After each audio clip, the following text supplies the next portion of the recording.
Hello everyone.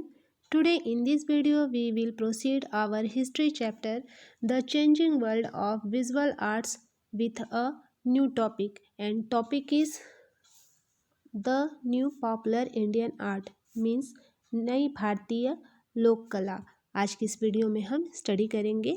So let's start this video. The new popular Indian art. In the 19th century, a new world of popular art developed in many Indian cities. 19वीं शताब्दी में भारत के बहुत सारे शहरों में एक नई लोक कला डेवलप हुई। In Bengal for example around the pilgrimage centre of the temple of Kalighat local village scroll painters called patuas and potters called kumors in eastern India and Kumhars in northern India began developing a new style of art after they moved from the surrounding villages into Calcutta city. Bengal में कालीघाट में स्थित मंदिर एक महत्वपूर्ण तीर्थ स्थान था। वहाँ के स्थानीय गांवों में रहने वाले जो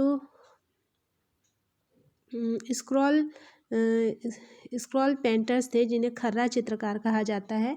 स्क्रॉल पेंटिंग एक painting on long roll of paper that could be rolled up means खर्रा चित्र या स्क्रॉल पेंटिंग वह पेंटिंग है जिसमें कागज़ के एक लंबे रोल पर बनाई गई पेंटिंग जिसे लपेटा जा सकता था। स्क्रॉल पेंटिंग कई तरह के हो सकते हैं, लेकिन इस चैप्टर में हम केवल स्क्रॉल पेंटिंग्स की ही बात कर रहे हैं। तो जो स्क्रॉल पेंटर्स थे, जो बंगाल के कालीघाट मंदिर में कालीघाट के स्थानीय गांव में रहने वाले लोग थे, जिन्हें पटुआ कहा जाता था, और मिट्टी के बर्तन बनाने वाले, जिन्हें पूर्वी भारत में कुमोर और उत्तर भारत में कुम्हार कहा जाता है, एक नई कला शैली विकसित करने लगे। वे आसपास के गांवों से 19वीं सदी की शुरुआत में कलकत्ता आ गए। This was a time when the city was expanding as a commercial and administrative center. Colonial offices were coming up, new buildings and roads were being built, and markets were being established. उस समय कलकत्ता एक वाणिज्यिक और प्रशासनिक केंद्र के रूप में फैल रहा था। नए औपनिवेशिक कार्यालय खुल रहे थे, नई इमारतों और सड़कों का निर्माण चल रहा था और नए बाजार खुल रहे थे। The city appeared as a place of opportunity where people could came to make a new living. शहरों में तरह तरह के नए मौके पैदा हो रहे थे जहां लोग आकर कमा खा सकते थे। Village artists to camp and settle in the city in the hope of new patrons and new buyers of their art. और ग्रामीण कलाकार भी नए ग्राहकों और नए संरक्षकों की उम्मीद में शहरों में आकर बसने लगे। Before the 19th century, the village patuas and kumars had worked on mythological themes and produced images of gods and goddesses. 19वीं सदी से पहले ग्रामीण पटुआ और कुमोर आमतौर पर पौराणिक विषयों और देवी देवताओं की तस्वीरें बनाते थे। Traditionally, the figure in scroll paintings looked flat, not rounded. Kalighat जाने के बाद भी वे इस तरह की धार्मिक चीज़ें बनाते रहे। परंपरागत रूप से जो स्क्रॉल पेंटर्स की छवियां गोलाकार नहीं बल्कि सपाट हुआ करती थीं। Now Kalighat painters began to use shading to give them a rounded form to make the images look realistic and three-dimensional. At the images were not realistic and lifelike. अब कालीघाट के जो चित्रकार थे अपनी छवियों में उभार पैदा करने के लिए छायाकरण का इस्तेमाल करने लगे, जिससे उनकी तस्वीरें त्रिआयामी मतलब 3 डायमेंशनल दिखाई देने लगी। परंतु अभी भी उनकी तस्वीरें यथार्थपरक और जीवंत नहीं थीं। In fact, what is specially to be noted in these early Kalighat paintings is the use of a bold, deliberately non-realistic style where the figures emerge large and powerful with a minimum use of lines, detail, and colors. दरअसल शुरुआती काली घाट चित्रों में सुनियोजित अयथार्थवाद शैली स्पष्ट दिखाई देती थी, जिसमें छवियां विशाल और शक्तिशाली थीं। उनमें रेखाओं, विवरण और रंगों का बहुत ही कम प्रयोग किया गया था। After the 1840s, we see a new trend within the Kalighat artist.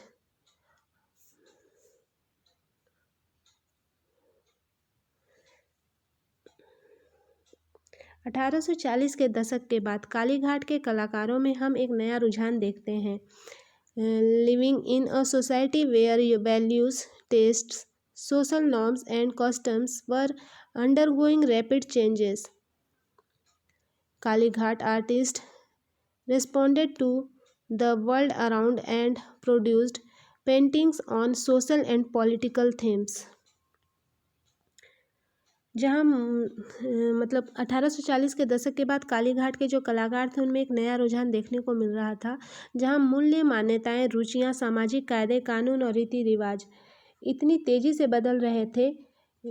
ऐसे समाज में रहने वाले कालीघाट चित्रकारों ने भी अपने आसपास की दुनिया पर ध्यान दिया और सामाजिक और राजनीतिक विषयों पर चित्र बनाने लगे। 19वीं सदी के आखिर के बहुत सारे कालीघाट चित्रों में ब्रिटिश शासन के अंतर्गत सामाजिक जीवन को दर्शाया गया है।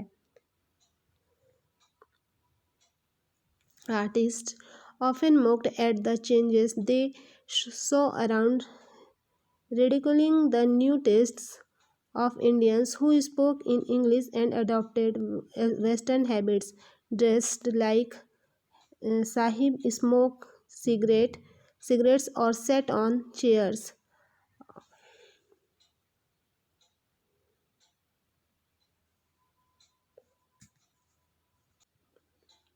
अपने चित्रों के माध्यम से ये कलाकार अक्सर इन नए बदलावों का उपहास करते थे। अंग्रेजी भाषी और पश्चिमी आदतों में रंगे साहबों की तरह सजे, सिगरेट पीते या कुर्सियों पर बैठे लोगों के इन नए शौक का मजाक उड़ाते थे।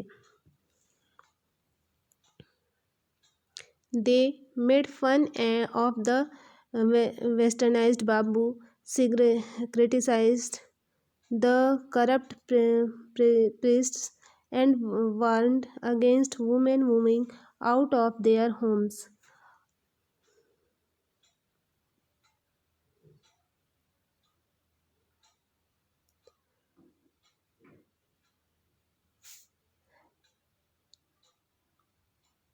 उन्होंने पश्चिमी रंग में रंगे बाबू का मजाक उड़ाया, भ्रष्ट पुजारियों की आलोचना की और औरतों को घर से बाहर न निकलने की सलाह दी। They often expressed the anger of common people against the rich and the fear many people had about dramatic changes of social norms. ये कलाकार अक्सर अमीरों के खिलाफ आम आदमी के गुस्से और सामाजिक तौर तरीकों में आ रहे आमूल बदलावों के प्रति बहुत सारे लोगों में पैदा हो रहे भय को अभिव्यक्त करते थे। Many of these Kalighat pictures were printed in large numbers and sold in the market.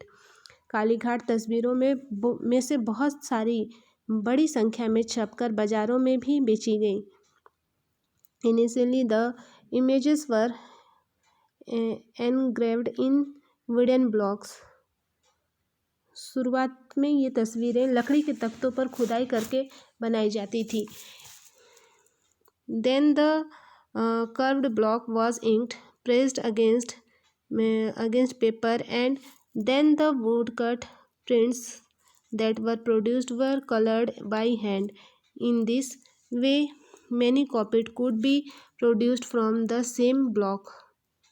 और इन खुदे हुए ठप्पों पर स्याही लगाकर शुरुआत मतलब यहाँ बताया गया कि शुरुआत में ये जो तस्वीरें हुआ करती थी जो छापकर बाज़ारों में बेची जा रही थी, लकड़ी के तख्तों पर खुदाई करके बनाई जाती थी और इन खुदे हुए ठप्पों पर स्याही लगाकर उन्हें कागज़ पर दबाया जाता था और इस तरह लकड़ी के ठप्पों से जो छापे बनते थे उन पर हाथ से रंग भर दिए जाते थे।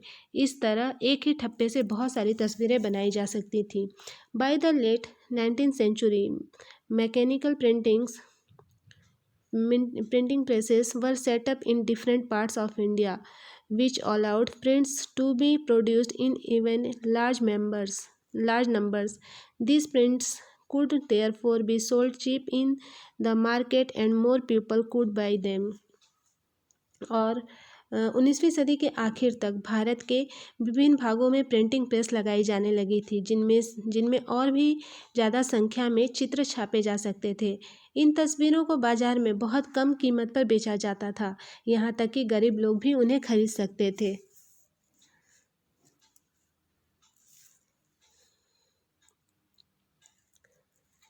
Popular prints were not printed only by the poor village patuas. Middle-class Indian artists often set up printing presses and made prints for a wide market. लोकप्रिय तस्वीरें केवल गरीब ग्रामीण कालीघाट चित्रकारों द्वारा ही नहीं बनाई जा रही थी। अक्सर मध्यम वर्गीय चित्रकारों ने भी प्रिंटिंग प्रेस लगाए और बाजार के लिए चित्र तैयार किए। They were trained in British art school in new method of life study, oil paintings and printmaking. यहाँ ये बताया गया कि जो भी तस्वीरें लोकप्रिय हो रही थीं वो केवल गरीब ग्रामीण कालीघाट चित्रकारों द्वारा ही नहीं बनाई जा रही थी। अक्सर मिडिल क्लास के जो पेंटर्स थे वो भी प्रिंटिंग प्रेस लगा रहे थे और बाजार के लिए चित्र तैयार कर रहे थे। उन्हें जीवन अध्ययन और तैल चित्रकारी और छाप से बनाने की नई विधि का ब्रिटिश कला संस्थानों में प्रशिक्षण दिया जाता था।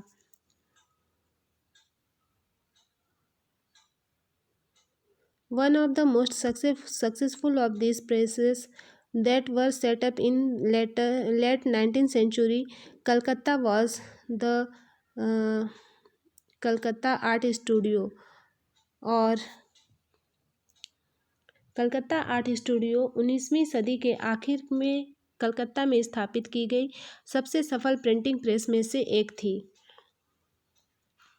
It produced lifelike images of eminent Bengali personalities and mythological pictures, and even the mythological pictures were realistic. इस प्रेस में प्रसिद्ध बंगाली व्यक्तियों के साथ साथ पौराणिक पात्रों की भी आदमियों की साइज की आदमकद तस्वीरें बनाई जाती थी। The figure were located in picturesque landscape settings with mountains, lakes, rivers and forests. और ये तस्वीरें पौराणिक यथार्थपरक होती थीं और इन तस्वीरों की पृष्ठभूमि में आकर्षक भूदृश्य, पहाड़ियाँ, झीलें, नदियाँ और जंगल होते थे। You must have seen many popular calendar pictures of Hindu deities in shops and roadside stalls, and the characteristics elements of these pictures came into being in the late 19th century. दुकानों और सड़कों पर लगी जो temporary दुकान होती हैं वहाँ पर आपने जो प्रचलित कैलेंडर जो उस समय फेमस होते हैं उसमें हिंदू देवी देवताओं की ऐसी बहुत सारी तस्वीरें देखी होंगी। इन तस्वीरों की विशेषता 19वीं सदी के आखिर में सबके सामने प्रकट हुई। Such popular pictures were printed and circulated in other part of India too. और इस तरह की लोकप्रिय तस्वीरें भारत के अन्य भागों में भी बनाई जा रही थीं। With the spread of nationalism, popular prints of the early 20th century began carrying nationalist messages. और राष्ट्रवाद के प्रचार प्रसार के चलते प्रारंभिक 20वीं सदी की जनसाधारण के इस्तेमाल की तस्वीरों में राष्ट्रवादी संदेश दिए जाने लगे थे। In many of them you see Bharat Mata appearing as a goddesses carrying the national flag or nationalist heroes sacrificing their head to the Mata and gods and goddesses killing the British। और इनमें से बहुत सारी तस्वीरों में आप भारत माता को देवी के रूप में देख सकते हैं, जो राष्ट्रीय झंडा लिए हुए होती हैं।